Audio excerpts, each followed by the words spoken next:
Queria fazer um agradecimento, né, aos nossos patrocinadores, né, o agradecimento ao apoio da Unicamp, do Instituto de Artes, do IEL, da Avi Makers, da Dubin Company, do Restaurante Maneva, da Mou Culinária Vegana, do McDonald's de Barão Geraldo, da Cantina do Belo, do De La Rua Comida Mexicana, das barracas da Feirinha, especificamente as de marmitas veganas e da Elo Doces. E também queria agradecer a parceria aí da Dois Tons, que está cobrindo o nosso evento.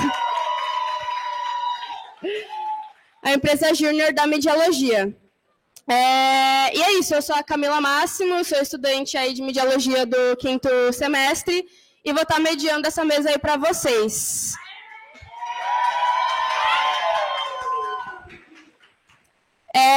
Eu queria chamar os nossos convidados, né? A gente vai ter aí 3 convidados com a gente essa noite para subirem ao palco, por favor. Felipe Brito, Laura Ferman e Matheus Maltempe.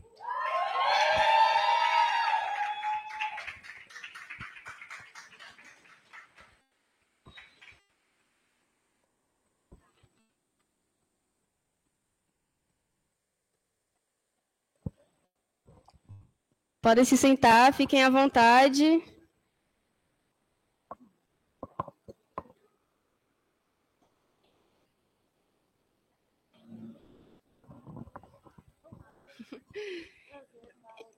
Então é isso, gente. Agora que nossos convidados estão aqui na mesa, eu vou pedir para eles se introduzirem para vocês, né? A gente pode usar esse microfone aí em cima e aí vocês podem ir revezando. Para vocês se apresentarem. Bem rapidamente, né? Sim. Olá, meu nome é Laura Feierman, eu sou documentarista, sou formada pela ECA, USP, já há muitos anos, e trabalho com filmes com populações indígenas. Hoje está sendo votado a tese do marco temporal, aliás, é bom que todos a gente saiba que passou na Câmara dos Deputados e vai destruir os direitos indígenas. Mas, enfim, eu faço documentários, fiz um documentário agora que vai passar na Unicamp no dia 6, aqui em algum auditório, depois eu lembro o nome.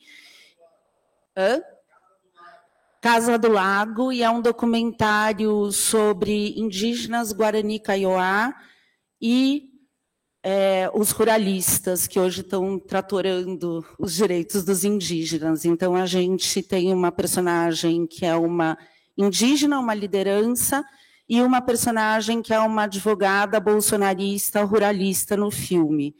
Bom, esse é o meu trabalho mais recente. Antes, eu participei da Comissão Nacional da Verdade Indígena, em 2014, e acompanhei e registrei os trabalhos dessa comissão que investigou os crimes da ditadura militar para com os povos indígenas de todo o Brasil. Foram mais de 8.350 mortos, indígenas mortos pela ditadura por não quererem sair das suas terras. Bom, esse trabalho foi se desenvolvendo, eu fiz uma série e agora este filme que chama Vento na Fronteira, e que justamente aborda, enfim, a tentativa dos ruralistas de tirarem todos os direitos dos indígenas. Mas é isso. Obrigada.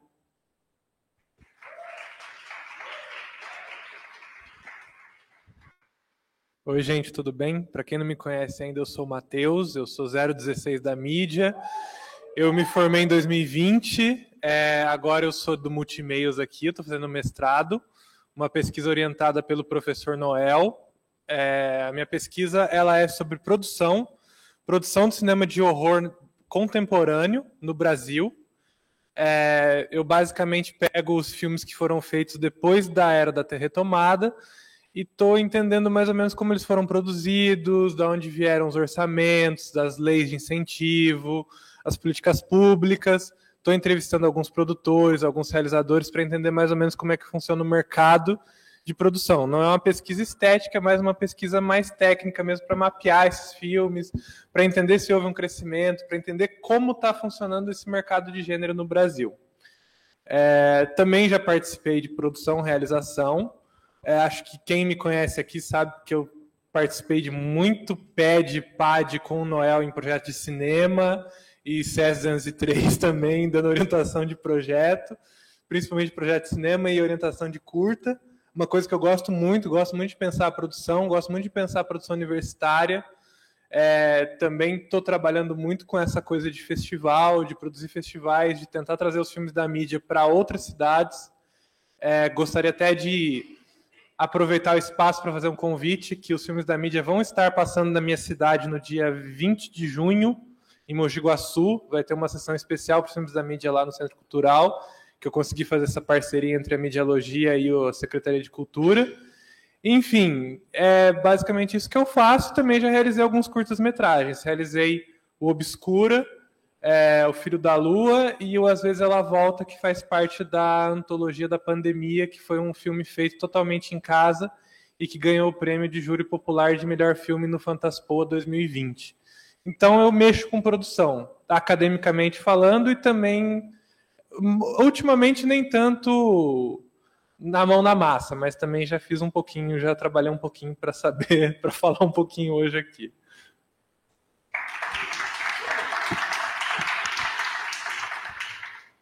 Boa noite a todos, a todas e a todes. A bênção para quem é de bênção, se tiver alguma autoridade tradicional de matriz africana ou de terreiro, porque eu sempre me coloco primeiro como Omorixá de Obaluaê. Eu sou uma liderança, autoridade tradicional de matriz africana, sou de Obaluaê, sou um homem negro, bissexual, um homem negro de matriz africana e do movimento negro. E a partir desses lugares eu me organizo para fazer as minhas produções.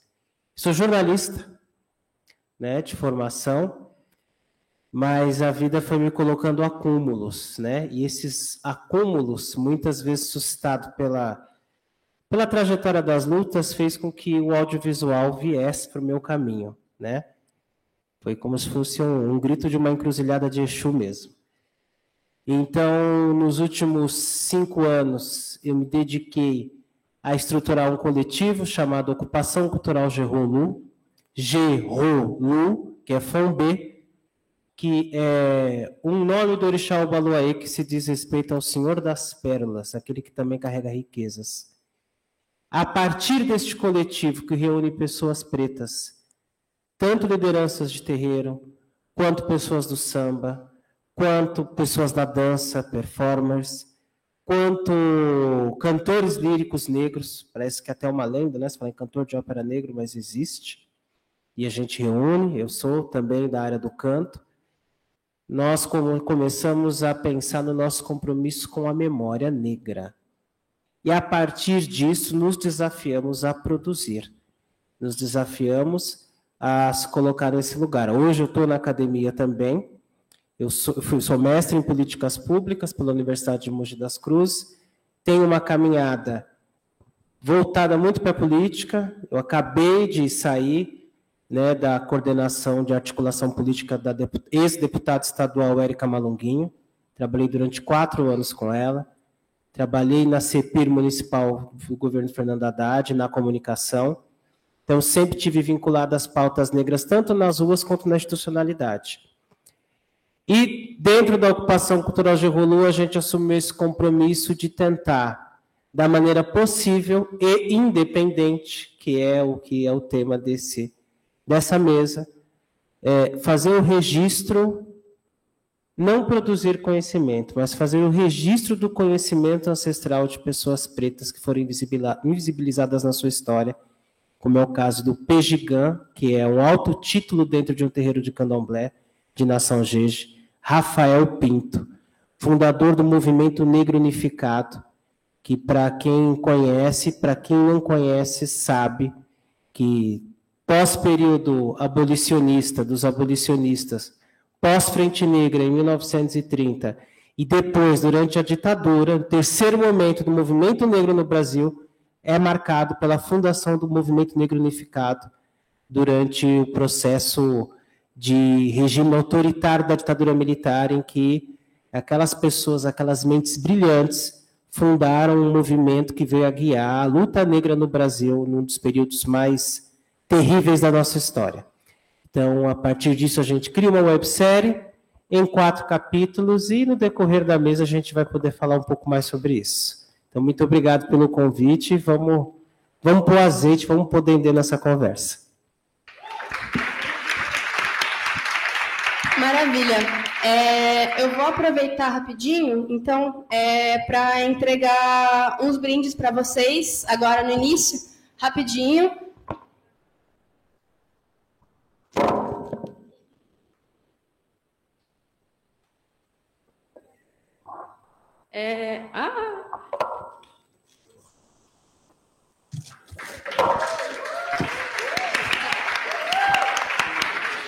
Para vocês guardarem de recordação do evento, aproveitar esse momento aí de início da mesa. Eu amei a caneca, mas o chocolate, eu confesso que gostei muito mais.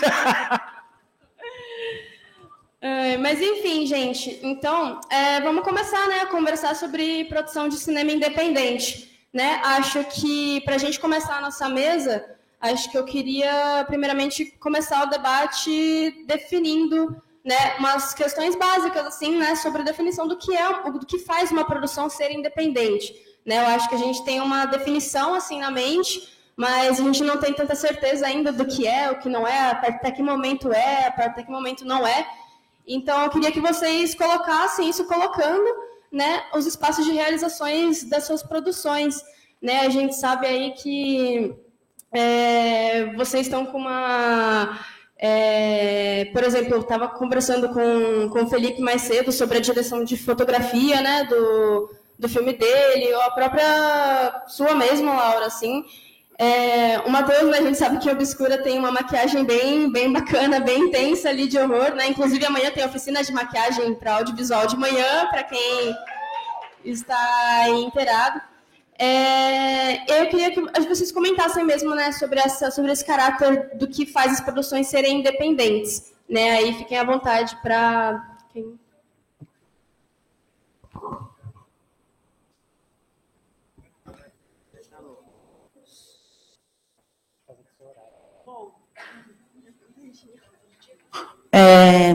Bom, uma produção é uma categoria muito abrangente da produção independente, porque tanto nós somos da produção independente, quanto grandes produtoras independentes são produção independente, porque produção independente não são as majors, né? As Warner Brothers, Columbia, enfim, são essas grandes produtoras. Então, todo o resto fica avaliado como cinema independente, o que é, enfim, complicado, na verdade, porque é um espaço de disputa de produtoras muito pequenas, por exemplo, a minha produtora, que basicamente faz os meus filmes, os meus projetos, e uma produtora como, enfim, a O2, é uma produtora independente. Então, tem uma grande diferença assim, de poder mesmo. Mas eu acho que, então, essa categoria de cinema independente, ela abrange muitas pessoas, todos nós, sei lá, somos produtores independentes, quem já começou a fazer seus podcasts, quem já começou a fazer seus documentários, e a gente tem que lutar pelo cinema independente e para ter orçamentos para a gente conseguir fazer diversos tipos de produtos audiovisuais, né? Em geral, as produções mais independentes, elas também mobilizam temas mais sensíveis, né? São filmes, muitos documentários, também ficção, mas eu falo do campo do documentário. Então, eu diria que o cinema independente, ele permita que a gente faça os nossos projetos com mais personalidade, saindo de um padrão muito rígido de como fazer filmes, até mesmo documentários, etc. Né? Hoje isso tudo abrange muitas variantes, né, de produções. Então, no meu caso, eu consegui, com a minha pequena produtora, ganhar um edital da SPCine que me permitiu um edital de desenvolvimento de série, que é uma coisa muito bacana, que me permitiu acompanhar a Comissão Nacional da Verdade e entregar depois um projeto de série, que era um projeto de série enorme, com episódios, 10 episódios de 1 hora, viraram 6 episódios de 26 minutos, mas eu consegui, enfim, fui conseguindo, a partir desse primeiro investimento da prefeitura no meu trabalho, realizar essa série sobre ditadura militar e povos indígenas. Então, é algo como você pega um prêmio, depois você vai complementando com outros prêmios, você vai tentando, é tudo bem difícil e bem sofrido. Mas, enfim, com muita garra, a gente vai conseguindo fazer coisas que, fora do cinema independente, você não conseguiria, assim, e com viés político forte também, porque o cinema independente permite que você tome lado das coisas também. Você não precisa fazer uma matéria jornalística, onde você vai colocar os prós.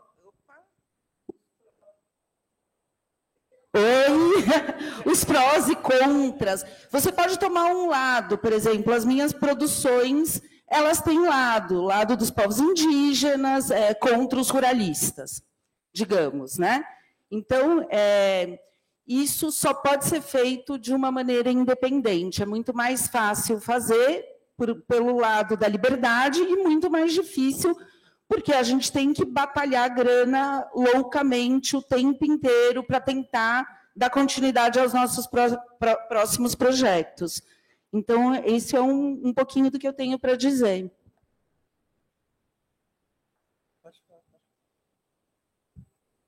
Eu vou trazer um pouquinho, então, assim, de uma visão um pouco mais voltada para a minha pesquisa, uma visão um pouquinho mais para o gênero, que eu acho que a Laura falou muito bem, que é, assim, cinema independente. É meio difícil definir o cinema independente porque é uma chave muito grande. A gente está pensando em cinema independente. O que é cinema independente? Cinema independente é aquele que não tem o investimento de uma iniciativa privada. Acho que ali a gente já traça uma pequena definição aqui. Então, ele não tem a grana vindo de um grande estúdio, de uma major, etc. Mas isso abre outros precedentes, como a Laura tinha comentado, porque a O2 ela não está no mesmo nível de outras produtoras menores aqui. Porque a O2 está colocando filmes nas salas de exibições comerciais.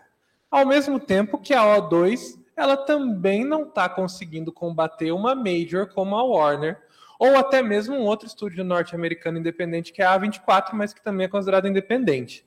Então, eu acho que para facilitar essa discussão, quando a gente pensa independente, é pensar o caso a caso e pensar nas pessoas. Quando eu penso na minha pesquisa, cinema de horror brasileiro contemporâneo, eu estou estudando vários casos para justamente pegar essas diferenças. Então, eu vou trazer 2 exemplos de extremos. Quando eu pego o caso do As Boas Maneiras, é um filme que ficou conhecido, é um filme independente, mas é um filme produzido pela A24, da produtora Sara Silveira, com o Carlão Reichenbach. É um filme de edital, é um filme que teve grana da França, que é uma coprodução com a França. É um filme que é um lobisomem e tal. Veio um lobisomem com efeitos especiais da França, etc., do Marco Dutra, da Juliana Rojas. É um filme que teve uma disposição e é um filme que acessou salas de cinema. Mas ele não deixa de ser um filme independente, ele não deixa de ser um filme que aborda temas que talvez não seriam abordados em um filme com uma iniciativa privada, com outras empresas que não aceitariam aqueles temas ali, porque ele trata um romance LGBT, ele trata um romance interracial, ele trata outras discussões ali também que eu já escrevi sobre esse filme. Mas aí quando você coloca em comparação com uma outra produtora que eu estudo lá, que é a RZP Filmes, uma produtora de São Paulo, que o nome RZP é por causa que é Recurso Zero Filmes. Eles trabalham justamente do Joel Caetano e da Mariana Zan. Eles são um casal que eles deram esse nome justamente porque os filmes deles são feitos com o dinheiro do bolso deles. Que isso no cinema de horror, não sei se nos outros gêneros aqui no Brasil a gente chama isso, talvez no documentário vocês também devam usar essa nomenclatura, que é o cinema guerrilha, que é quando os próprios produtores estão fazendo o dinheiro com o dinheiro deles e vamos fazer com o nosso dinheiro, etc. E a gente vai ter total liberdade, mas a gente vai ter esses perrengues porque a gente vai estar pagando aquilo. Então qualquer coisa que vier desse filme é nosso, mas qualquer prejuízo que vier desse filme também é nosso. E aí a gente tem a RZP Filmes, que eles fazem o que eles querem, o tipo de filme que eles querem, mas é também com o dinheiro deles, da Mariana e do Joel. Eles conseguem também acessar os festivais, mas percebem que é uma relação totalmente diferente. Eles ainda estão em curtas-metragens, eles não estão fazendo longas-metragens, e aqui a gente está também trabalhando com um outro ponto, que é um outro filme que teve uma grana que veio da França, um filme que veio da Globo, uma grana que também veio da Globo, mas todos eles são independentes. Então eu acho que quando a gente fala de cinema independente, talvez a gente tenha que pegar essas caixinhas, porque talvez dentro do cinema independente tenha cinema guerrilha, que é cinema vindo dos próprios realizadores, como é o caso do Joel e da Mari. E num caso de meio aí, que é outro filme que eu estudo, é o caso do School, A Máscara de Anhangá, que é feito pelo dirigido pelo Capel Furman e pelo Armando Fonseca, que é um filme que teve dinheiro de iniciativa privada. Ele não teve dinheiro de editais, eles conseguiram vender esse filme pelo Fantasmercado, que é uma iniciativa do Festival Fantaspoa de venda de filmes, e tiveram dinheiro privado da Shudder, que é uma empresa norte-americana que investiu $60 mil, que eu lembro que na conversão aqui deu R$300 mil, mas que deu uma treta lá entre eles, a Shudder teve alguns problemas, eles não conseguiram esse dinheiro, eles tiveram que ir com um banqueiro daqui pegar essa grana. Então também é um filme com dinheiro de iniciativa privada, mas também é um filme com dinheiro independente, mas também é um filme independente, porque é um filme super... É um filme super feito por eles, do jeito que eles quiseram, um filme de baixíssimo orçamento, porque também no cinema independente a gente está lidando com baixo orçamento. Então não é só o fato da independência, mas o baixo orçamento também traz certas liberdades artísticas. E às vezes um filme comercial também é de baixo orçamento. Um filme de major também é de baixo orçamento.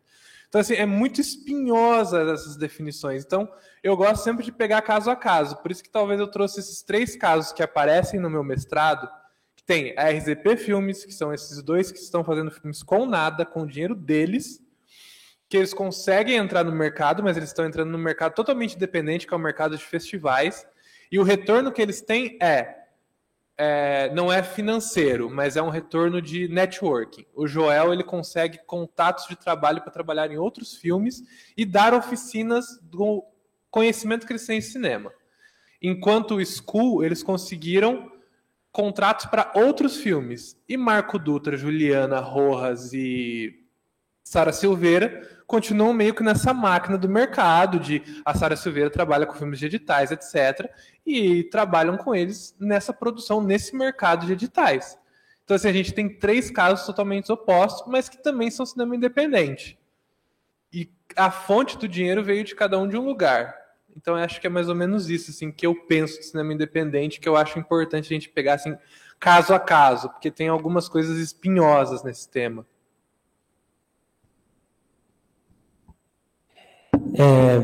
Interessante, né, todas as colocações, e eu fico pensando no o que cabe dentro do cinema independente. Eu acho que isso também define um pouco o cinema independente. E define nas possibilidades múltiplas, né? Porque existe um processo de autonomia, que autonomia, a gente fala independente, mas independente do quê? Né? Eu acho que os exemplos que você trouxe colocou bem isso. Quando a Laura já começa falando, ela teve um edital, então a gente já entende que é um processo quase que necessário para que a maioria dessas produções acabem acontecendo, mesmo com a guerrilha como você trouxe. O caso que eu vivenciei muito recentemente, nós lançamos dia 11 de fevereiro a nossa websérie documental, é sobre isso, edital. E sobre alguns lugares que são importantes, né, da gente falar. Por exemplo, quando você escolhe falar de povos originários e fazer uma luta narrativa contra a bancada ruralista, você sabe que aquilo não cabe em todo lugar. Pode até caber, mas tem um verniz, tem uma tinta que é jogada por cima que não vai mostrar a raiz do problema. E tem uma coisa também que eu acho que nos é permitido nesse lugar enquanto cinema e produção independente, que é algo que é a realidade. A gente é parcial mesmo e está tudo bem, né? Eu acho que essa máquina da imparcialidade que foi vendida é uma grande mentira. A academia não é imparcial, as produções intelectuais não foram imparciais, nada foi imparcial, tanto que a sociedade ficou dividida da maneira como está. Hoje, para que nós pudéssemos trazer uma liderança da envergadura de Rafael Pinto, com as relações que ele tem. Veja bem, eu estou falando de uma pessoa que a Sueli Carneiro diz: quem me pegou pela mão e me introduziu ao movimento negro foi Rafael Pinto. Eu me entendi como militante negra a partir do meu contato com Rafael Pinto. É ele que faz esse caminho. Papapá. Então, a gente está falando de uma pessoa que tem uma... A gente pega a Sueli Carneiro porque é mais emblemático para vocês entenderem. Mas, assim, é uma pessoa que vai e passa por luta pela defesa do direito da criança e do adolescente, trabalha dentro da FEBEM, trabalha na questão do movimento negro, trabalha pela fundação da CEPIR Nacional no governo Lula. Só que vocês não conhecem, eu também não conheci durante muito tempo, lideranças que são marginalizadas, subalternizadas. E aí, quando a gente vai falar do conceito de política pública, a gente vai entender política pública, ela tem algumas pontas que fazem com que ela aconteça. Que é a sociedade civil que pressiona, o governo que diz se faz ou não faz, e as divisões de interesses dessa sociedade que vão moldar como essa política pública vai acontecer, ou a ausência da política pública, que também é uma política pública, de esvaziamento, de aniquilamento, a gente está falando de demarcação aqui, é sobre isso. Então, quando se tem uma política pública cultural de um edital que fortalece iniciativas que não sejam iniciativas de uma narrativa hegemônica, a gente está produzindo contranarrativa. E essa contranarrativa histórica, ela cabe exatamente nestes espaços. Agora, obviamente que existe uma diferença muito grande de você produzir uma websérie de 4 capítulos, como é a nossa, com o edital de cultura negra da Prefeitura de São Paulo, em que eu tive pessoas que disseram assim para mim: cara, você é louco. Você vai pegar 130 mil para fazer uma websérie em 4 capítulos, faz um curta de 10 minutos e está tudo bem. Eu falei: não, eu quero fazer assim. E fizemos. Agora, a gente está falando também, quando você propõe isso a partir de um coletivo de pessoas pretas, né, de várias áreas, muitas não passaram por essa área do audiovisual. Então, você tem que criar uma logística de produção, né, que até então você não tinha. Você tem que criar uma logística contábil, administrativa, que até então você não tinha, porque os editais são extremamente quadrados nas suas prestações de contas e limitantes no processo criativo do que a gente tem para apresentar. Porque, às vezes, também, se você foge um pouquinho do que você propôs na proposta inicial do edital, você tem que mandar não sei quantos mil e-mails pedindo uma edição da Secretaria de Cultura para autorizar se pode ou se não pode, pode ser que não aconteça, né? E isso limita a produção, mas, ainda assim, tem sido uma das poucas possibilidades de a gente colocar narrativas insurgentes, vidas que foram invisibilizadas e pautadas como nulas historicamente. Eu acho que o cinema independente ele nos dá este lugar, né? Essa possibilidade. Agora, tem um lado também ruim, porque se o cinema independente ele existe, é porque existe uma hegemonia, né? Uma hegemonia do capital, uma hegemonia de grandes empresas, onde essa possibilidade de produzir com recursos, porque qualidade e recursos são coisas distintas, elas podem caminhar juntas, mas elas não necessariamente estão vinculadas. Fiquem concentradas na mão só de algumas pessoas. Quando você tem uma política pública de governo que incentiva e que alarga o processo para que corpos, aí falando até do tema, para que esses corpos que são não lidos, não vistos, possam produzir a partir de narrativas de si mesmo e da sociedade, do meio em que eles vivem, você faz uma quebra de narrativa. Você começa a produzir uma narrativa diferente da narrativa hegemônica. E o cinema independente ele é perigoso por causa disso. Não para nós.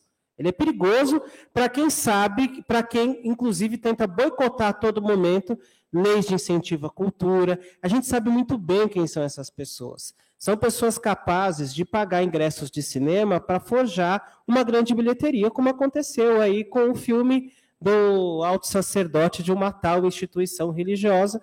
E eu não quero ser processado, eu não vou citar o nome, mas todo mundo sabe, né? Então, é isso. Eu não tenho condições de lotar salas de cinema, mesmo que não tenha ninguém, com uma produção minha, mas tento fazer uma narrativa que seja... E tem um outro lugar que eu acho que... Muitas vezes o cinema independente tende também a uma produção militante. Isso é bacana. É bacana no sentido de fazer uma construção que rompe com uma narrativa jornalística, esse jornalismo que está posto, hegemônico, e que tem um cuidado com a sensibilidade daquela existência, porque a gente fala de subjetividades. Subjetividades. É muito diferente o olhar de uma produção só de pessoas brancas, que vai fazer uma biografia de uma pessoa preta, e de uma pessoa preta que vai fazer biografia de pessoa preta. Porque você lê a partir dos atravessamentos que você entende que também são seus. E é assim com os determinados grupos. Isso não quer dizer que pessoas brancas não possam produzir sobre tais e tais. Não é sobre isso. Mas é sobre entender um lugar que é o lugar da não exotização daquelas existências nas suas produções cinematográficas. Porque é isso, a gente vai pegar as próprias produções acadêmicas, quando vão falar da cultura negra, quando vão falar do terreiro de candomblé, quando vão falar do samba, vão ainda colocar nestes lugares. E hoje, após o advento das políticas públicas de promoção da igualdade racial, onde você tem pessoas negras entrando massivamente nas universidades privadas e públicas neste país, você começa a ter uma produção de narrativa e uma produção num outro lugar. E aí também tem aquela questão, né? A gente sabe também que muitos editais destes são editais em que as pessoas escrevem temas que são negros,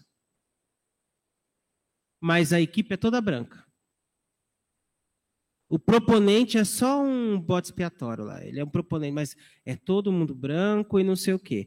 E aqueles produtores negros que muitas vezes estão iniciando o seu processo, não tem aquela expertise daquelas outras pessoas, não passam nesses editais. Edital de cultura negra foram 10 selecionados, gente. Meu coletivo tem 5 anos e não tem CNPJ. Quando eu vi que saiu o resultado que a gente passou, eu falei, pô, cacete, que foda, a gente conseguiu. E eu sabia que grandes artistas que eu admiro estavam lá concorrendo comigo. Mas está tudo bem, o nosso coletivo entrou porque a gente tinha uma proposta que lá eles olharam, e isso não quer dizer também que a banca e que a comissão vai estar nesse lugar. Mas é importante a gente sempre fortalecer essas propostas ditas independentes, porque elas têm um sentido limitante, têm um sentido de ruptura. Essa ruptura com essa narrativa que a gente tem de Ocidente, de processos civilizatórios que já estão mais do que passados.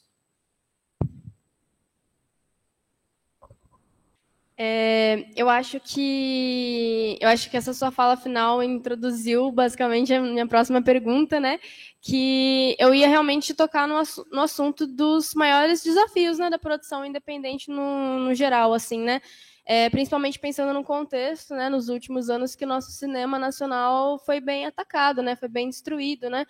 Então, de pensar isso e como não só pensar isso, mas pensar em como também superar essas questões, né? Conseguir estar aí realmente executando, né, os projetos que a gente tem em mente, né? Eu vou sugerir para a Laura começar falando por conta do tempo dela. Gente, acho que foi. Eu já vou responder essa pergunta e vou me despedir, porque eu tenho que voltar para São Paulo antes que acabe o metrô. Mas falando dos últimos 4 anos, bom, foram 4 anos insuportáveis, terríveis, onde muita gente entrou em depressão. Enfim, foi tudo muito duro para o setor audiovisual, especialmente para quem trabalha com esse cinema mais militante. Nós fomos, né, considerados inimigos do governo, então foi um tempo muito, enfim, extremamente cruel com todas as pessoas que eu conheço do cinema independente, para todo mundo. Enfim, fora a falta de dinheiro, né, básico, enfim, é uma coisa que é muito louca, porque parece que a gente trabalha para caramba, ganha mal para caramba e ainda vive meio de favor, assim, de políticas públicas. O que me chamou a atenção, na verdade, como documentarista e como, enfim, diretora de filmes, foram os números do último PROAC, que atendeu menos de 5% dos pedidos, né, de patrocínio. Então, é um número muito baixo. 5% dos projetos inscritos foram, ou menos, 4, tarará, foram selecionados. Quer dizer, a gente precisa exigir ser tratado com dignidade, com respeito, ter dinheiro para fazer as nossas produções, porque o cinema brasileiro e o documentário brasileiro, eles são muito bons e muito importantes. Eu cito o meu filme, aqui, meu último filme, que eu co-dirigi com a Marina Veis, enfim, né, só para citar, e que chegou a ser pré-selecionado para o Oscar. Ele foi habilitado para o Oscar, quer dizer, é um filme que ganhou prêmios, que ganhou uma atenção internacional, mesmo sendo feito completamente sem dinheiro, indo para o Mato Grosso do Sul de ônibus, filmar em equipe de 3 pessoas. Então, o que eu quero dizer com isso? Que as produções brasileiras são muito boas e elas merecem ter políticas públicas que estejam à altura do que ela se propõe. Enfim, é a minha última colocação. Semana que vem eu vou estar aqui em Campinas de volta, então, com o filme, com esse fatídico filme com ruralistas e indígenas. E é isso, acho que a gente não pode desistir de fazer, é isso, tem que continuar insistindo, enchendo o saco e se organizando. Para conseguir dinheiro para fazer as nossas coisas com dignidade. É isso. Obrigada, gente.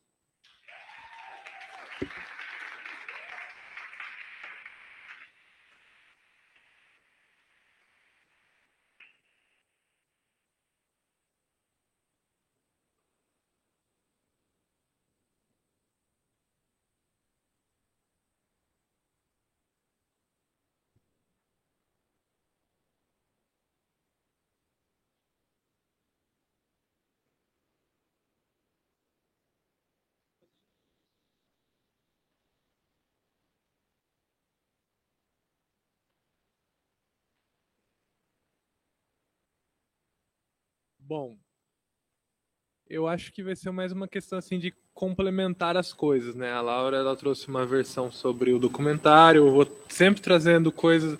Eu, na verdade, estou entregando muita coisa para o meu mestrado aqui, eu acho que na minha qualificação não vai ter nada para eu falar mais, porque eu já entreguei tudo aqui. Eu estou treinando. Eu estou usando vocês para minha qualificação, viu?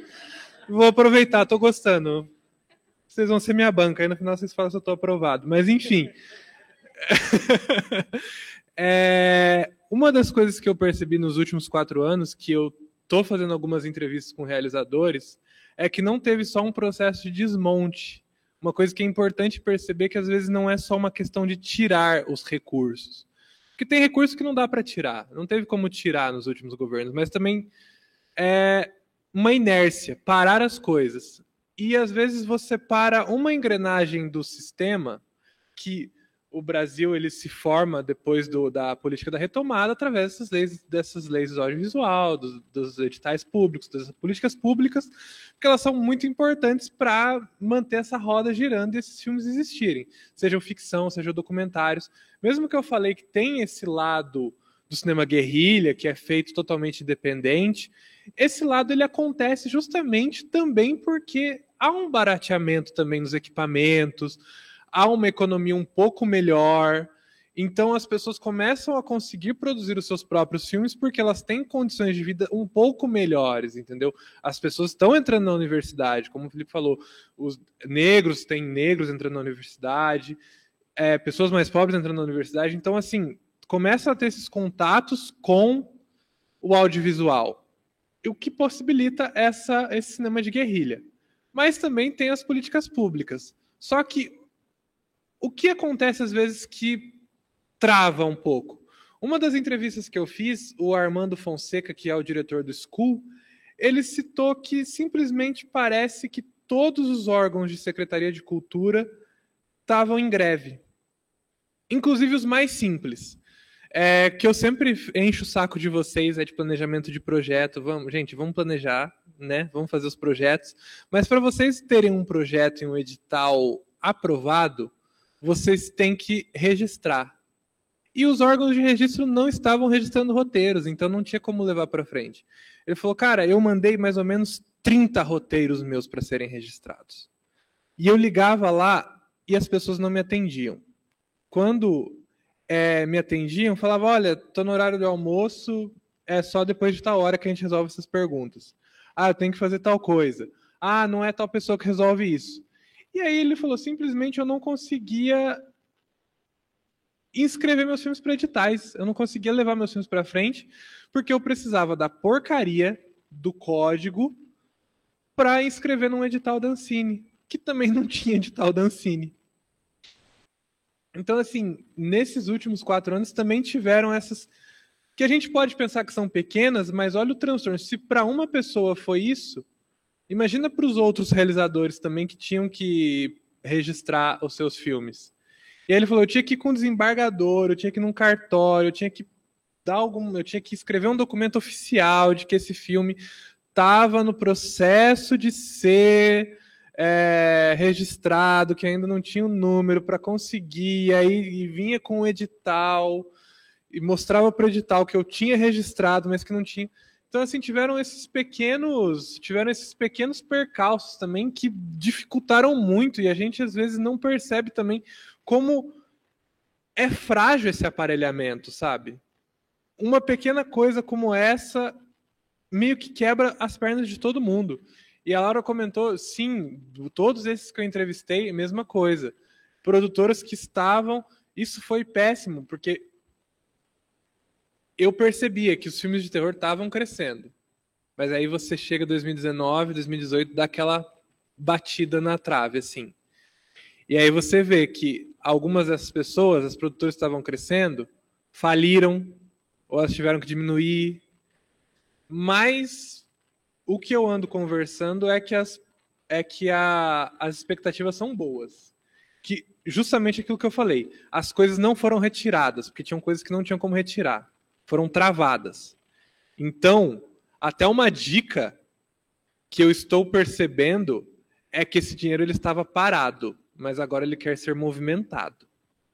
Então, quem está afim de ir atrás, de realizar curtas-metragens, estou falando sim para vocês, alunos da Medialogia, que está rolando muitas leis novas, inclusive a Paulo Gustavo, que está vindo para cidades do interior de São Paulo, estão tendo reuniões sobre isso, que esse dinheiro estava parado. E agora é hora desse dinheiro começar a andar e esse dinheiro vai ser investido em audiovisual. Então, assim, a gente tem aula de projeto aqui, escrever projeto é uma coisa que vocês sabem fazer. A primeira dificuldade a ser driblada é vocês saberem esquematizar uma produção. Gente, olha o que vocês fizeram aqui nesse Unimídia, olha o esquema dessa produção. É um evento, mas um filme também é um evento. Então, vocês sabem esquematizar coisas, vocês sabem escrever projetos, porque eu confio em vocês, porque já faz 6 anos que eu estou enchendo o saco de todo mundo aqui, que eu conheço o rosto de pelo menos um.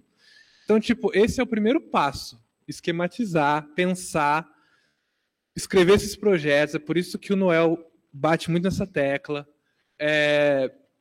Não é só uma ideia criativa, assim. Podia vir aqui com o papo de autor, falar, não, vocês têm que ter uma ideia incrível, criativa. Mas vocês sabem que não é esse o papo. É vocês terem projeto bom e competência na hora de mandar para o edital. E agora é a hora, entendeu? Porque eu justamente comecei essa fala falando que tinha certas coisas que foram travadas e agora foram destravadas, justamente para falar, olha, agora talvez seja a hora que as pessoas estão querendo movimentar essa máquina de novo. E essa máquina é aqui, entendeu? É aqui, é na USP, porque vocês estão com tempo, vocês estão com essa vontade, vocês têm os projetos, enfim. Outras coisas, outras formas de driblar as dificuldades. Para filmes de gênero, né? Que eu tô aqui para falar de filme de gênero, como eu falei, eu estou usando vocês como cobaia da minha qualificação. Uma coisa que eu conversei com a Gabriela Amaral, que ela é diretora do Animal Cordial, é que uma das principais dificuldades no Brasil e que tem travado ela no momento é essa questão de recurso. Porque para gravar uma cena de corte de garganta no filme dela, ela teve uma chance só. Que aqui a gente não tem muita chance de refazer cenas. E aí ela teve que pensar em inúmeros outros planos para tentar não ter que usar cortes, não ter que usar maquiagem. E aí, quando ela vai fazer outro filme, a ideia é que o próximo filme cresça, não no sentido de escopo, mas que traga alguma outra novidade, alguma coisa. E se prende, sabe? Os realizadores daqui, eu senti muito isso nela e falando com outros, eles às vezes têm alguma dificuldade, eles sentem dificuldade por causa desse problema de recurso, de continuar porque, né? E eu acho que talvez uma forma de driblar essa dificuldade é realmente a gente tendo essas discussões, analisando esses filmes de baixo orçamento, sobre o que é feito, como a gente pode substituir uma cena aqui, uma cena ali, como a gente pode trazer o mesmo sentido sem mostrar, sabe? E eu acho que aqui na Unicamp a gente tem muito isso, de conversar isso nas aulas, entendeu? Então eu acho que as dificuldades a gente consegue meio que driblar através do papel e do planejamento. No Obscuro a gente driblou muitas dificuldades no planejamento. E olha que o Obscuro ele teve vários problemas que eles apareceram, mesmo ele sendo muito planejado. Mas problemas novos. Porque os problemas que a gente planejou, a gente deu certo todos. Mas aí você lembra que tem áudio. E aí a porcaria do personagem que tem que ficar roncando o filme inteiro, ele usa uma máscara. E aí você fala, não, mas ronca durante o filme mesmo. Aí você perde vários áudios do filme porque o personagem ficou roncando e você poderia ter colocado isso na pós depois. Aí você fala, eu poderia ter colocado isso na pós depois porque ele tá com uma máscara e ele não... a boca dele não aparece. Mas assim, essas dificuldades elas aparecem fazendo, entendeu? E a gente dribla isso pensando em cinema e fazendo o que a gente está fazendo agora, conversando e escrevendo.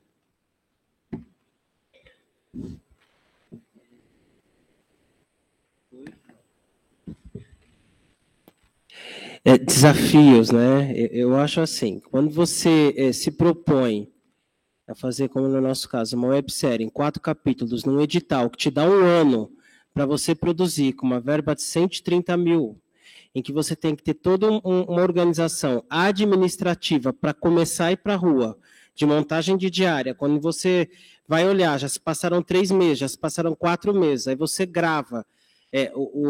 A nossa websérie entrou para a ilha de edição faltando 3 semanas para a estreia. Aí o problema é do coletivo, que se virou como pôde.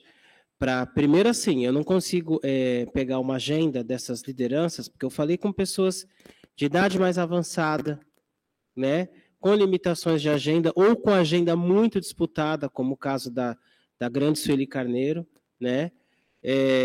Você depende da agenda das pessoas, você depende de uma série de organizações prévias, e você tem a limitação do edital, que te impõe que você tem que produzir aquilo dentro daquele prazo. E que vai te dar lá uma prorrogação de 2 meses, no máximo. Inegociáveis. Você já sabe que você já entra sabendo que você tem 14 meses, vamos dizer assim. Que você tem 2 meses de prorrogação e não tem mais nada além disso. E como é que você pega? É mais por uma responsabilidade militante de que tem que fazer. e de que a única possibilidade é aquele edital, é aquela política pública, não há outra, porque também não dá para fazer também, numa produção vinculada a movimento negro, a cultura negra, um processo de cinema de guerrilha. Não dá. Não dá. Todas as pessoas que trabalharam na produção do Enitilanã, esse é o nome da websérie, Enitilanã, que é Yorubá, tradução, aquele que abre o caminho, todas trabalhavam para além daquele processo de produção audiovisual. Eu fiz direção, montagem, roteiro, trabalhando em assessoria parlamentar e em doutorado. Louco, né? Louco. Simplesmente um atestado de falta de sanidade. Mas passei, né? E agora estou atestado e está tudo bem.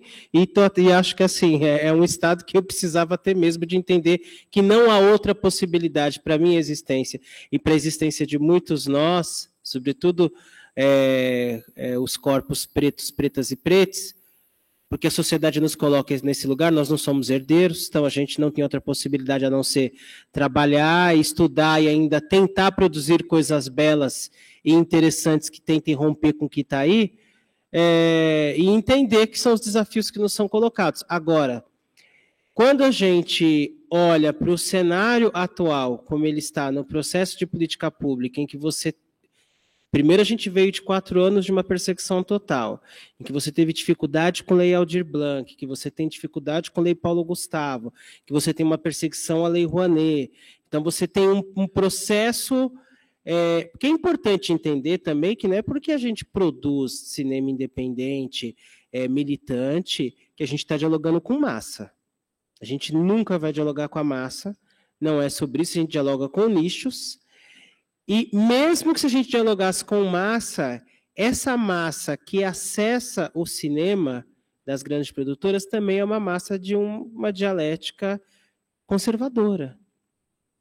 Senão a gente não teria tido 4 anos que a gente teve e um processo acirrado eleitoral que nós tivemos. Né? Então não é todo o cinema periférico, mas o cinema periférico é um cinema periférico militante, porque também a periferia também é conservadora, né? Parte da população negra nesse país é conservadora, né? O Brasil é extremamente conservador, é extremamente racista e todos os istas que nós sabemos.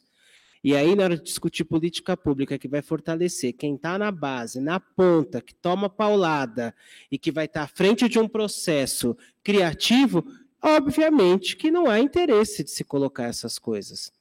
Eu acho que tem eu fiz meu TCC com um documentário, né?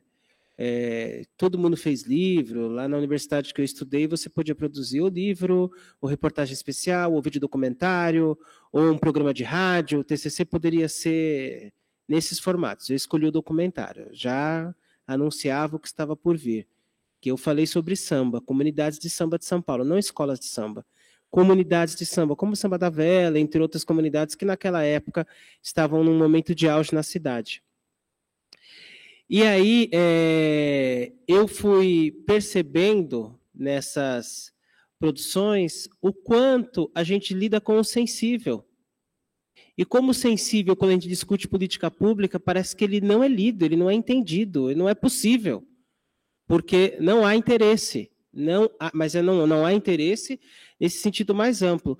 Mas tem esse lugar do sensível que o cinema traz, que a produção audiovisual traz, que é unir as diversas produções artísticas numa só. Eu consigo trabalhar com a dança e o cinema, com a música e o cinema, com todo tipo de performance e o cinema. Eu consigo fazer, e hoje é praticamente impossível que você não tenha um registro audiovisual e que você não busque um registro audiovisual quando você faz qualquer prática na sociedade. Porque a lógica das redes sociais nos leva a ser roteiristas autônomos todos os dias, né? Então, eu acho que eu faço essa reflexão pensando em quanto talvez o cinema precise de ainda mais políticas públicas próprias, editais cada vez mais próprios e com orçamento que seja generoso né? Isso não é em detrimento a outras formas de produção artística, até porque eu faço parte delas também. Mas é entender que muitas vezes é injusto, alguns editais são injustos, alguns editais são extremamente quadrados, são extremamente limitadores de processo criativo, e muitas vezes eles não te derrubam no começo, mas eles te derrubam no meio ou no final. Porque é isso, às vezes você tem um conceito muito bom, você monta um orçamento lá que você copiou do colega, né? Mas na hora da prestação de contas você não dá conta. Na prestação de contas você não dá conta. Porque os processos de formação, que ótimo que aqui vocês sabem escrever um projeto. Isso é ouro. Muita gente tem boas ideias na cabeça e não sabe escrever um projeto. Né? Muita gente brilhante não sabe concatenar as ideias no texto. E são brilhantes. Porque a forma escrita não é a única forma de comunicação e não deve ser considerada a única possível. Mas é preciso que a gente democratize o acesso para que as pessoas possam se formar, possam produzir e também pensemos em novas formas também de avaliar como que essas pessoas acessam essas políticas públicas. Porque, no fim, vão entrar as mesmas, até quando é cinema independente, vão entrar as mesmas pessoas, as mesmas produtoras, porque já existe um formato que é tido como aceito. É como desfile de escola de samba. Você entra com 100 pontos e vai perdendo 1/10 a cada movimento que você faz na avenida. E aí, se você não obedece àquela regra, faz algo diferente do que é dito normal, você perde ponto e é rebaixado. É mais ou menos assim. É uma lógica muito, muito terrível de disputa e que muitas vezes não valoriza o conceito, não valoriza as possibilidades e que poderia fortalecer processos muito legais, muito bacanas, de gente que está muito disposta a fazer coisas que realmente valem a pena. Né? Eu sou muito fã das produções mais com esse frescor da juventude, né? Com essas narrativas da energia da juventude, dos bancos universitários. Eu acho que esse lugar é um lugar muito especial, e isso fez com que eu estivesse aqui, né? De falar desses lugares, porque hoje eu estou chegando aos 40 anos, conseguindo fazer a primeira produção. E eu poderia não estar fazendo, mas consegui chegar a fazer com muita dificuldade, né? Me desafiando, quase estourando o limite de entrega. Dia 11 era o último dia para eu subir a minha websérie no YouTube, para vocês entenderem.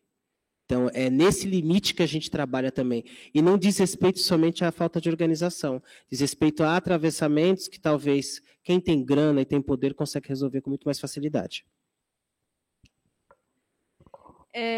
Eu acho interessante esse último ponto que você comentou, porque eu pensei justamente em relação ao aluno artista, né? Que é uma bolsa de incentivo que a gente tem aqui, e como o processo de inscrições foi exatamente isso, assim, né? Não só o meu grupo, mas outros também, que era 11h59 e estava subindo edital, assim, maluco, tipo, contando os segundos para subir o negócio, assim, no tempo que dava. Mas, enfim, partindo para a próxima pauta, a gente está... Ok, vamos lá. Eu queria comentar sobre um ponto que a Laura também pontuou, assim, né, na primeira fala dela, que traz sobre a liberdade, né, dentro do cinema independente.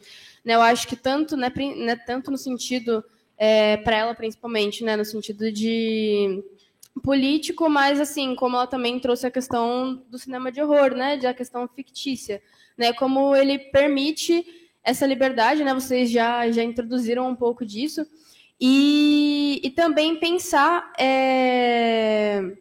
né, assim, trazendo essas últimas questões de leis de incentivo, né, desde o início do ano, que estão se mostrando bastante presentes, tendo em mente essa noção do caráter mais democrático do cinema independente no quesito de acesso da própria realização, assim, né, de assim, formas efetivas de pensar em democratizar não só a chegada desses filmes, mas a execução deles.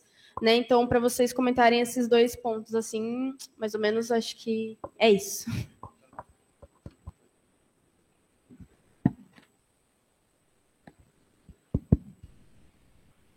Bom, em questão de liberdade, né, é aquilo que a gente já tinha comentado desde o início do debate, né?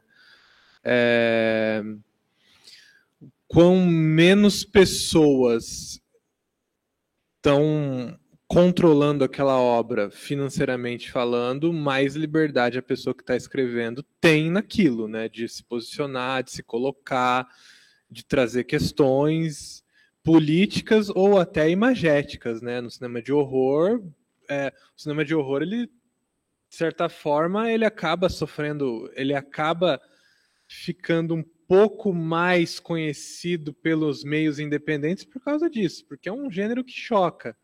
E às vezes eu nem concordo com a forma que ele choca em diversos filmes, né? Mas enfim, até mesmo no cinema norte-americano, que foi lá o berço do gênero, já era um cinema de baixo orçamento, quase independente, mesmo sendo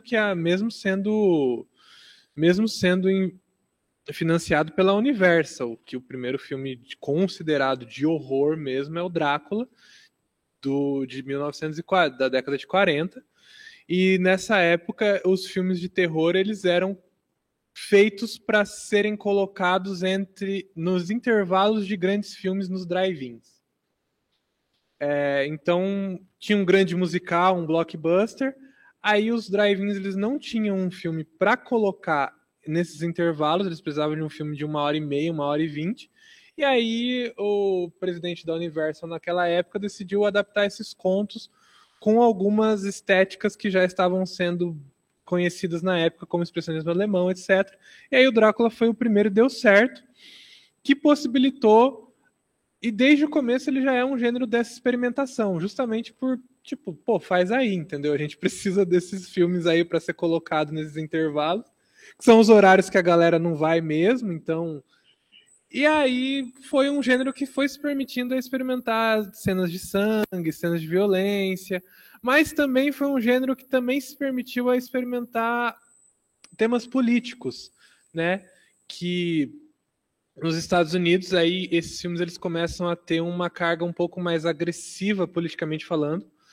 Na época, hoje se a gente assiste esses filmes a gente fala, pô, esse filme não é tão político assim, mas pensando na década de 40, esses filmes começam a sair dos castelos, para de ser só filme de Drácula, filme de lobisomem, filme de múmia, e eles vão para a cidade e começam a questionar certos costumes. É um dos filmes que um dos autores,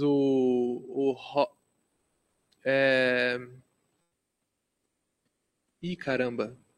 Um autor que eu uso muito, inclusive, para analisar o Boas Maneiras, que ele fala sobre o horror norte-americano, e ele fala muito sobre esse filme que é O Olhos de Pantera, que é um dos primeiros filmes de terror onde a protagonista é uma mulher e ela vira uma pantera e ela mata homens, basicamente. E aí tem uma discussão sobre isso. É uma discussão que se a gente assistir hoje, com as evoluções de hoje, com os pensamentos de hoje, é boba? É boba. Mas assim, a gente vê que o horror já estava fazendo isso lá desde o começo, sabe? Ali já tinha alguma coisa. Ali eles já estavam se permitindo a falar sobre certas coisas. No Brasil não é diferente. No Brasil, o Mojica, considerado o primeiro produtor, realizador de uma fita de horror brasileiro, no primeiro filme ele já faz uma história onde o personagem principal come carne de boi na Sexta-feira Santa, que é um festival, que é um feriado católico muito importante, que todo mundo sabe que na Sexta-feira Santa não se come carne. E aí ele faz essa cena do Zé do Caixão comendo carne naquele feriado. Para público de 1970, é uma rebeldia. Um filme que é totalmente independente também. É um filme que, como ele falou, ele não conseguiu, quase não entrega. Ele não tinha as fitas, ele não tinha dinheiro para terminar o filme. Ele ficou devendo, ele quase foi preso, ele foi perseguido por esse filme por ele ter ficado devendo dinheiro na praça, sabe? Então, assim... E aí, hoje a gente tem o Boas Maneiras, hoje a gente tem o Animal Cordial, hoje nós temos os filmes que a gente faz aqui na universidade. Então a gente percebe quão quantas temáticas a gente pode abordar? A gente pode abordar basicamente o que a gente quer, da forma que a gente quer. E às vezes eu vejo como essa forma que a gente aborda, como o cinema independente, às vezes, ele abre espaços também para o meio comercial, sabe? O Boas Maneiras, de certa forma, ele entrou no cinema comercial. Ele é um filme que tem dinheiro da Globo Filmes. Pode não ser um filme super agressivo politicamente, mas ele tem temáticas interessantes a serem abordadas. Ele estava no cinema e ele teve um público considerável. É um filme que está no Globoplay. É um filme que está na Netflix, que é uma plataforma de streaming que uma boa parte das pessoas tem acesso. Então, assim, eu acho que talvez até essa água mole pedra dura, tanto bate até que fura, assim, do cinema independente, ele possibilita essa entrada nesses meios um pouco mais conservadores, até. Eu vejo um pouco isso, assim, também, dessa liberdade, sabe? Tudo bem que, poxa, não é todo mundo que tem acesso à Netflix ali que vai entrar e vai assistir o Boas Maneiras, mas ele tá lá. E acho que quando ele entrou, ele ficou até na página inicial da Netflix por um tempo. Qual que era o resto da pergunta mesmo? Era sobre a democratização tanto do acesso desses filmes quanto a realização deles. Assim. Esse eu acho um problema ainda. Eu acho que a pandemia ela abriu uma possibilidade muito importante, que é os festivais, eles são bons, eles democratizam o acesso, mas eles não democratizam o suficiente. Porque as pessoas elas têm que ir até o local. Você tem que ir até Tiradentes assistir esses filmes. Você tem que ir até o Festival de São Paulo assistir esses filmes. Você tem que ir até o Fantaspoa. Você tem que ir até Porto Alegre ver o Fantaspoa. Você tem que ir até Salvador ver o Cine Horror, que é outro festival de cinema. E pensando nos festivais de horror, mas em outros festivais. Então, assim... E olha que eu estou descentralizando, né? Eu trouxe um de Salvador, tem o Crash, que é de Mato Grosso, tem um de Porto Alegre, tem de São Paulo.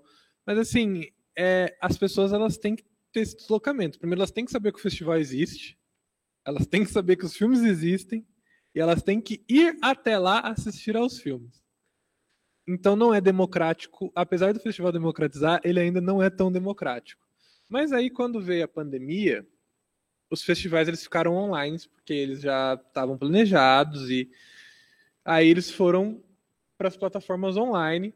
Uma plataforma que foi muito crucial para isso foi a plataforma de streaming brasileira chamada Darkflix, que hoje eu nem sei como tá. Na época ela estava bem badalada justamente por estar os festivais gratuitamente ali. E, poxa, aí os filmes, aí os curtas-metragens e os longas-metragens começaram a ter 39 mil acessos.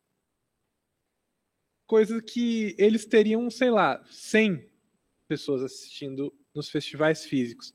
E aí os festivais começaram a ter essa... Agora que eu percebo, eu tô vendo que os festivais começaram a ter essa posição. Não, a gente ainda vai ter o festival físico, porque o festival físico ele é muito importante para quem realiza os filmes, porque é onde ele faz a rede de contatos. Você acaba de mostrar o seu filme ali, logo em seguida você está conversando com as pessoas e fala, pô, vamos produzir um filme nós e tal. Isso já, com vários que eu conversei, isso acontece. É essa outra importância do festival. Você exibe seu filme para pessoas que se interessem em cinema e queiram produzir também, mas você não exibe para público. E aí, quando o festival abre as duas vertentes, ele democratiza um pouco mais.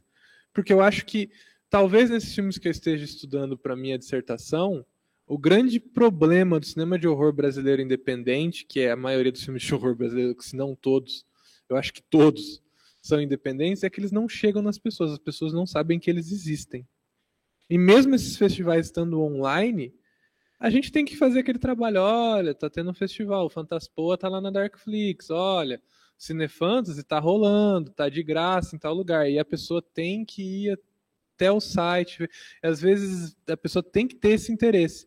Então, eu acho que esse é o maior gargalo e que eu não vou saber responder como resolver isso ainda, porque é o gargalo de todo mundo, até dos produtores, de como chega no público. Como a gente faz as pessoas verem esses filmes. E não é porque eles são ruins, não é porque as pessoas não têm interesse, porque todo mundo que eu converso na rua, às vezes que eu falo que eu estudo, falo, nossa, mas tem filme de terror brasileiro? Eu quero assistir, quais são? Mas como que a gente faz eles chegarem? Como que a gente democratiza esse acesso?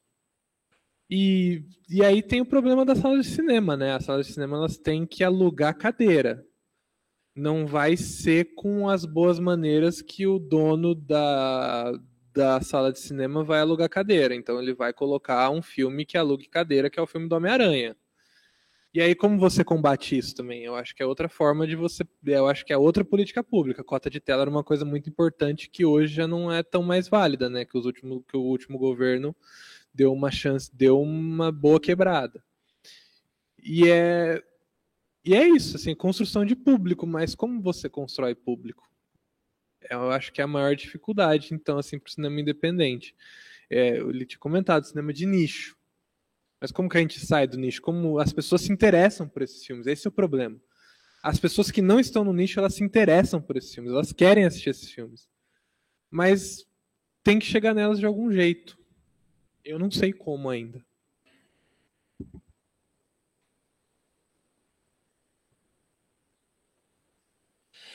Eu vou me ater mais eu acho que o que você trouxe sobre democratização, eu estou totalmente de acordo. Sobre esse processo dessa liberdade, né? Eu acho que tem uma questão. Quando a gente trata de gêneros diferentes, né? Eu estou mais na linha documentarista e tenho essa questão do movimento negro. No meu caso, a liberdade se confunde muito com responsabilidade. Muito, a todo momento. Então, é muito diferente até o que é usar e se desafiar nos processos quando você vai comunicar algumas coisas. E aí tem que estar muito certo do que você quer colocar como narrativa. Aí eu vou pegar, por exemplo, o famoso documentário Ori, de Raquel Gerber. Né? Alguém aqui já assistiu o documentário Ori, de Raquel Gerber, com Beatriz Nascimento, tudo? É um ponto na história, né? Ele é um ponto na história.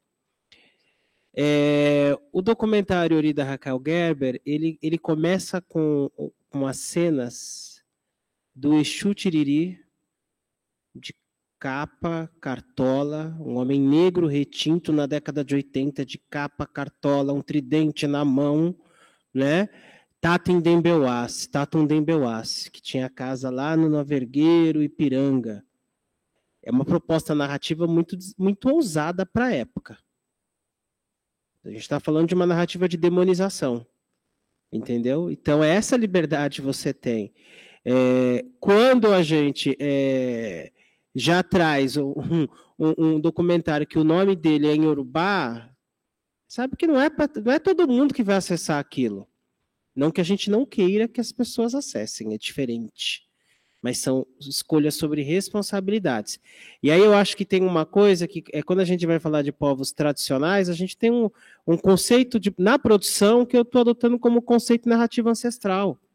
Então, você faz uma construção a partir da subjetividade. Você faz uma construção a partir de costuras que vão tecendo uma teia ancestral, uma rede de informações ancestrais. Né? Então, nós fizemos 4 capítulos. Nesses 4 capítulos, eu tive muita dificuldade mesmo, porque eu tinha narrativas de muita dor. O Rafael Pinto... quem conhece, eu não sei se alguns de vocês conhecem a história do Movimento Negro Unificado, do MNU, ele nasce após a morte de Robson Silveira da Luz, um jovem torturado pela polícia no distrito de Guanás, em São Paulo, na década de 78. Robson Silveira da Luz é primo de Rafael Pinto, que é o nosso biografado. Né? Então você acessa esses lugares de dor. E você tem que, de alguma maneira, também mostrar esse racismo, essa dor, mas tentar também mostrar que, diferente do que seria uma leitura branca ocidental de uma vida negra, mostrar que aquela vida negra tem outras possibilidades para além da dor e da morte. E aí você vai mostrar a militância do cara no samba, para que o Vai-Vai não ficasse uma escola que só falasse da corte francesa, quando poderia falar de Solano Trindade, foi o que aconteceu. Você vai falar da trajetória do cara na matriz africana e como ele se formata politicamente a partir do terreiro, não apenas como lugar de religião, mas como lugar político, e aí você vai para a política dura, do manifestante que vai para a rua, que apanha, que não sei o quê, mas antes você faz uma narrativa, essa liberdade que é o que o cinema independente nos dá, de você poder construir as subjetividades daquela pessoa com respeito àquelas trajetórias e aquelas histórias, mesmo que elas sejam fictícias. Eu acho que o cinema independente nos dá essa liberdade. Você poder, por exemplo, andar na rua do cara, filmar a rua do cara e conversar com a comadre dele, e ela mostrar que aquele homem preto de 2 metros é atravessado por subjetividades, é um cara afetuoso, que a sociedade sempre colocou como um cara altamente violento. Então você vai ter essa liberdade de construir e de mostrar o que a pesquisadora Marileia Almeida chama de territórios de afeto, a partir da pesquisa que ela faz sobre os quilombos e a força das mulheres quilombolas. Né? Então, território de afeto, você vai mostrar que o Ipiranga, onde ele nasceu, que ninguém imagina que é um bairro negro, em São Paulo, que grandes lideranças da Frente Negra Brasileira moraram lá, é um território de afeto preto, em que houve escola de samba, em que teve o primeiro bloco afro da história da cidade de São Paulo também nasceu ali, em que você vai ter vovô do Ileaê naquele espaço, numa determinada época, que as pessoas nem sabiam que teve um bloco afro em São Paulo, fundado em 83 por Raimundo Bujão, fundador do Malê de Ballet, vovô do Ileaê, João Jorge, hoje Fundação Cultural Palmares, mas que depois se torna Olodum. Essas pessoas, junto com Sueli Carneiro, Edna Roland, Flávio Jorge, Rafael Pinto, entre outras lideranças, fundaram o primeiro bloco afro da história de São Paulo. Né? E você vai mostrar como que aquele afeto e aquele respeito pelaquela tradição cultural de matriz africana forja também corpos políticos. Então, essas liberdades narrativas que nós temos, essa liberdade também de que uma informação que pode ser lida a partir de uma visão ocidental, de uma visão eurocêntrica como algo que comprometeria a trajetória daquele biografado, não precisa ser mostrada, porque você sabe que aquela possível falha num corpo branco não teria tanta relevância, mas num corpo preto pode levar todo um trabalho cinematográfico ao lixo, porque a nossa cidade é contaminada, a nossa sociedade é contaminada por esses preconceitos. Então, essa liberdade que ela está sempre caminhando paralelamente com uma responsabilidade militante. Então, falando do gênero que eu coloco, né, do gênero que eu defendo, a gente agora está em mais um PROAC, porque é o que tem para o momento, né? A gente tem um outro tipo de financiamento, ter grana mesmo para ir lá e fazer, né? A gente vai fazer isso aqui em 10 anos, mas eu tenho grana para gastar, então vamos fazer. Não é assim. A gente está fazendo um PROAC agora de clipes musicais audiovisuais baseados em cânticos de orixás. Nanã, Baluaê, Oxalá e Iemanjá, em que a gente captou os cânticos, fez a transcrição para a partitura, dividiu em 4, 5, 6 vozes, fez o arranjo para instrumento, está entrando no estúdio para gravar, em cima da música eu ponho o audiovisual, eu vou lá e vou pôr a performance, né? Que é uma performance que vai trazer o orixá como humano da cidade para a floresta sagrada dos orixás. Então, isso é uma possibilidade que o edital vai me dar e que provavelmente, talvez hoje, porque ser preto está na moda, talvez hoje, porque ser preto está na moda, todo mundo é de orixá, né? Eu fiquei 21 dias recolhido no Hong Kong quando eu tinha 11 anos de idade, passei por todos os preceitos, não sei o quê. Mas hoje todo mundo põe um Oraiê ou Kearô no Facebook, no Instagram, virou que é do santo. Mas eu sou um cara tradicionalista nesse ponto. Hoje, como é moda, talvez uma grande produtora vai bancar. Mas talvez ela não vai fazer uma leitura de um super-herói, não de uma deidade, né? Talvez ela não vai corromper com uma liberdade que a autonomia do cinema independente nos dá. Então, é nesse lugar que eu queria trazer essa provocação também. Maravilha, então, gente. Agora a gente vai estar encerrando aqui o debate da mesa, mas a gente vai estar abrindo as perguntas para público, né? Então, quem tiver pergunta, pode levantar a mão que a Mariana vai entregar o microfone para vocês. E é isso.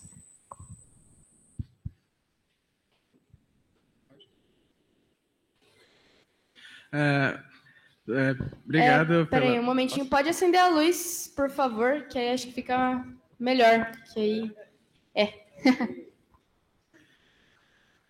Inicialmente eu queria elogiar a mesa que fez algumas reflexões que eu gostei bastante e gostei bastante de ter participado aqui. Eu queria pedir dicas ou recomendações para a gente que está começando, para poder fazer cinema independente também, de onde a gente poderia encontrar esses editais, por exemplo, de como a gente poderia começar a fazer esse cinema e tudo mais. Sabe?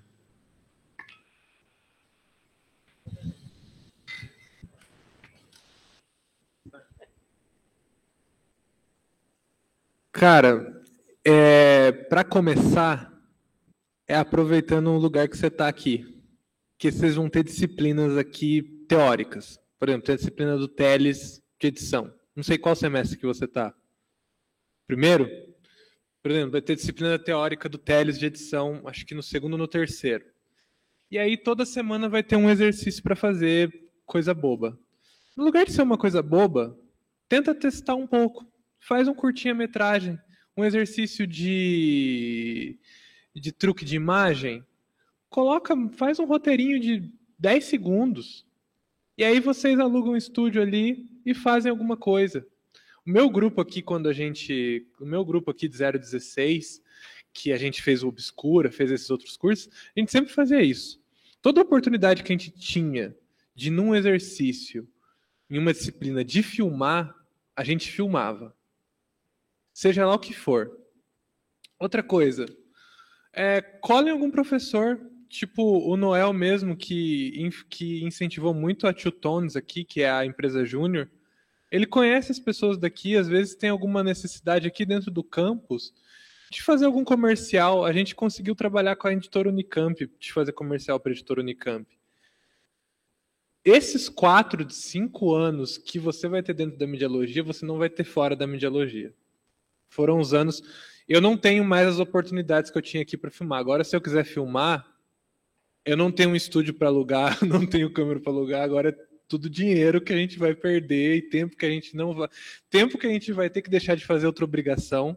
Então, assim, tem essas aulas do Teles? Faz isso. Tem direção de atores com o Pedro, que ele pede para fazer um... Não sei, às vezes as coisas mudaram, mas, por exemplo, tem a direção de atores com o Pedro, que no final ele pedia para fazer um exercício com o ator. Faz um curta. Mesmo que seja um curta intimista com um ator, uma atriz.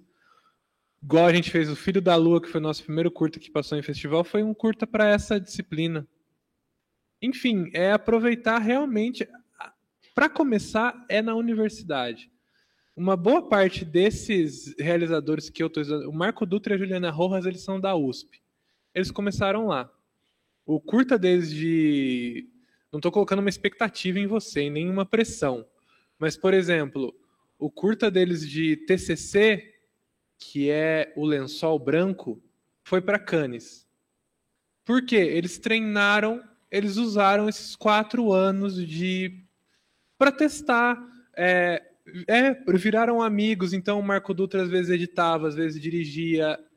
Vocês têm pessoas aqui, e aqui vocês têm uma coisa que vocês não vão ter quando saírem, que são pessoas que também querem fazer. Quando saírem daqui, é todo mundo pago. Ó, eu edito para você, mas eu vou ter que pagar, eu fotografo para você. Então vocês têm grupos aqui. Aqui tem pessoas, tem recursos gratuitos. Então essa é a dica que eu daria. Falei do Lençol Branco, tinha mais alguma coisa para falar deles. Enfim, aí vocês vão ter o final, que é o projeto de cinema. O projeto de cinema faz uma coisa legal. Um curta legal mesmo, com tudo que vocês aprenderam nos 4 anos daqui. Tipo, vocês vão ter a 703, que é de planejamento, já planeja um curta bacana. Precisa, nossa... eu falei de Cannes, mas assim, tira essa expectativa de que eu tenho que passar no melhor, fazer o melhor filme do mundo. Não. Mas eu vou entregar um curta maneiro. Aí, saiu da 703, aproveita todos esses exercícios. Aí no projeto de cinema, vocês pensam em algo bem legal. Vou fazer mesmo, vou ir atrás de edital, porque aí no projeto de cinema vocês já vão ter mais tempo, já não vão ter disciplina em cima de vocês, vocês vão estar dedicados aos projetos. Aí, vou fazer um curta mais legal, vou fazer um planejamento de 1 ano. O Obscura foi um curta que foi planejado durante 3 anos. A gente começou a planejar nosso 3º ano para chegar no projeto de cinema e fazer. Ainda ele teve um pré-planejamento de 1 ano. E nem acho que saiu do jeito que eu queria. Mas tá bom do jeito que saiu. Mas assim, e aí vamos atrás de edital de câmera, vamos com umas câmeras mais legais. E aí se vocês, como é que fala? Se aventuram um pouco mais. Porque mesmo se errar, vocês estão errando dentro da universidade. Se sair uma bosta de curta, tá tudo bem. E ainda vai passar em festival ainda. Tem chance de passar em festival. Existe a chance de passar em festival. Não fica. E outra coisa, outra dica muito importante, não fica com essa pressão de que eu tenho que fazer um curta bom, que isso é muito subjetivo. Muito subjetivo. Eu falei uma bosta de curta realmente para vocês entenderem. Não precisa ter isso. Se sair e falar, pô, não gostei, mas mesmo assim, vocês fizeram, é de vocês. Manda pau, manda para os festivais. Faz de novo, faz outro. Que o próximo vai ser melhor, e o próximo vai ser melhor, e melhor e melhor. E são nesses exercícios que vocês aprendem. Matheus, sabe o que eu lembrei agora enquanto você falava? Que a primeira produção cinematográfica que eu participei, eu tinha 14, 15 anos, era um trabalho de ensino médio, era um filme de terror que chamava Mata do Diabo e eu era o serial killer. Eu lembrei disso agora. Tinha uma mata fechada atrás da casa de um amigo meu e foi um trabalho da disciplina de educação artística. E nós gravamos com aquelas mini DVs, sabe? Muito antigo isso. Eu devo ter isso em algum lugar em VHS, mas eu comecei no gênero do terror, lembrei disso agora. Quando eu estava na universidade no jornalismo, fazendo um paralelo, essas possibilidades eram muito importantes, né? De você ter os laboratórios, de você ter estrutura, de você ter possibilidades de produção, de errar, de fazer, de refazer. Eu acho que a universidade, a estrutura de uma universidade pública como a Unicamp, ela tem essas possibilidades. Essa coisa de colar no professor, não é todo professor, mas tem professor que vale a pena você colar e trocar ideia, e que ele faz questão de ter essa troca, e que ele faz questão de ser humanizado, porque a gente, às vezes, coloca o professor num lugar muito distante, né? E não é, não.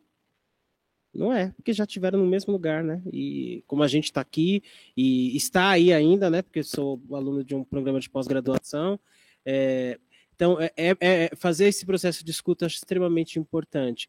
Se permitir, né? Se permitir dialogar, se permitir se integrar em grupos, discutir possibilidades e olhar todas as possibilidades que a universidade dá, desde o programa de iniciação científica aos processos que já são mesmo das disciplinas. Eu acho que o Matheus foi muito feliz no que ele colocou, porque realmente depois que você sai da universidade tudo fica um pouco mais difícil, porque é isso, você não vai ter a estrutura que você tem aqui, mas dependendo do que você fizer aqui, outras possibilidades virão, né? E caminhos serão indicados também. Então, acho que é por aí, é nesse sentido. E só mais uma coisa, eu também estou por aqui, eu me disponibilizo para ajudar também, quero ficar para o doutorado, então é o que eu falo sempre para todo mundo em Projeto de Cinema e CS3. Podem me chamar e pedir ajuda, que às vezes eu até embarco na loucura também, faz muito tempo que eu não produzo nada, então eu falo, não, vamos embora, se eu tiver com tempo e tiver tranquilo, então podem também sempre me acionar. Às vezes eu estou sempre pela Unicamp, então falo, Matheus, preciso falar de alguma coisa, projeto de cinema, estou com uma ideia, eu estou por aqui, eu estou disponível para ajudar também, me disponibilizo. As pessoas têm meu contato, é só pedir o contato do Matheus, que ele pode passar. Oi, boa noite. Eu sou a Mira, também sou estudante de Mediologia. Quero agradecer muito a presença de vocês. É muito revigorante, assim, sempre dá um gás para a gente correr atrás do que a gente realmente acredita. E eu gostaria de fazer uma pergunta, mas que realmente não é uma pergunta. Eu realmente gostaria de escutar a opinião de vocês sobre isso que eu vou dizer agora. O que será que eu vou dizer? Eu gostaria de saber se aqui a cena brasileira do cinema independente, se a gente encontra amigos em outros países, como que o cinema independente brasileiro é visto pelos estrangeiros.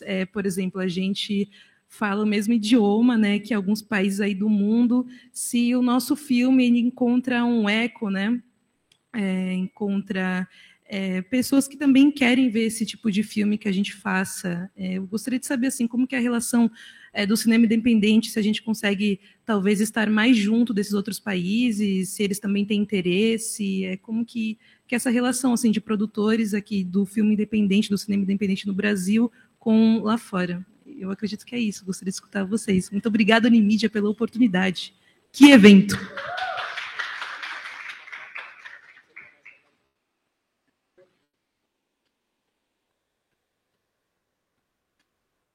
Olha, eu vou falar baseado em puro achismo e achismo. Mas assim, baseado... o Giovanni, que foi 016 aqui da mídia também, tá lá na França. Pelo contato que eu tenho com ele, o Brasil é muito bem visto. Ele tem amizade com pessoas lá na França, existe essa conversa entre filmes. Não acho que seja difícil, eu acho... Na verdade, sempre que eu vejo algum filme... Na verdade, sempre eu vejo os filmes brasileiros sendo muito bem elogiados lá fora. Esse filme que eu citei anteriormente, o School, A Máscara de Anhangá, que é esse filme de terror do Capel e do Armando, ele não teve nada aqui de repercussão. Mas lá fora, esse filme foi um sucesso. Ele passou no Festival de Chattanooga em 2021, ele estreou lá, e os norte-americanos lá piraram esse filme, como se tivessem assistido. As reviews desse filme são excelentes, foi um filme muito bem aceito, e aconteceu um efeito inverso nesse filme. Depois que ele foi aceito lá, aí as pessoas aqui no Brasil, críticos aqui no Brasil, falaram, não, pô, vou assistir esse filme, porque os estadunidenses lá estão assistindo o filme e deve ser bom mesmo. E aí começaram a surgir as críticas aqui no Brasil. Esse filme, se eu não me engano, ele foi também para a Índia. Teve uma distribuição na Índia. Japão. Esse filme ele fez um sucesso relativo no exterior. Um sucesso estrondoso, na verdade, no exterior. E o Boas Maneiras também fez sucesso na França. Assim, desses filmes que eu pego pra trabalhar, nenhum deles passou vergonha lá fora, pelo contrário. E eu sinto que sempre tem essa conversa. A Sara Silveira mesmo, ela tem muita facilidade de entrada com dinheiro francês para produções aqui. O Boas Maneiras mesmo foi um filme que foi financiado pela França. Então, eu acho que o Brasil ele é muito bem visto lá fora. Eu acho que esses intercâmbios é só você conhecer a pessoa certa, que dá para fazer, porque o brasileiro ele é bem visto, sim, cinematograficamente falando.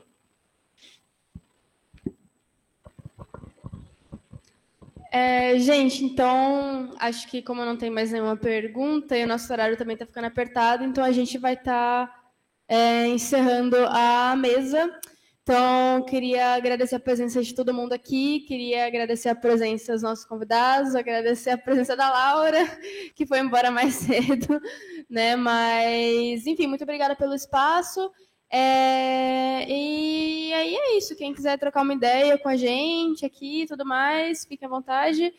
E a gente vai trazer aqui um querido para vocês assinarem, que é o nosso corpo ali, que é o do evento. Mas aí é isso, gente. Muito obrigada pela presença. Só aproveitar e agradecer, vocês estão de parabéns pela organização do evento, em todos os sentidos. O acolhimento que a Camila, que a Sayuri, que tem um primeiro nome, Melissa Sayuri, teve uma outra moça que foi me buscar também, em todos os processos, todos os detalhes, isso é muito importante. Né? O pessoal se desloca de São Paulo, vem para cá, vem de outros lugares, então vocês estão de parabéns em todos os sentidos. Continuem assim, e é muito bom ver vocês engajados dessa forma. Muito obrigado.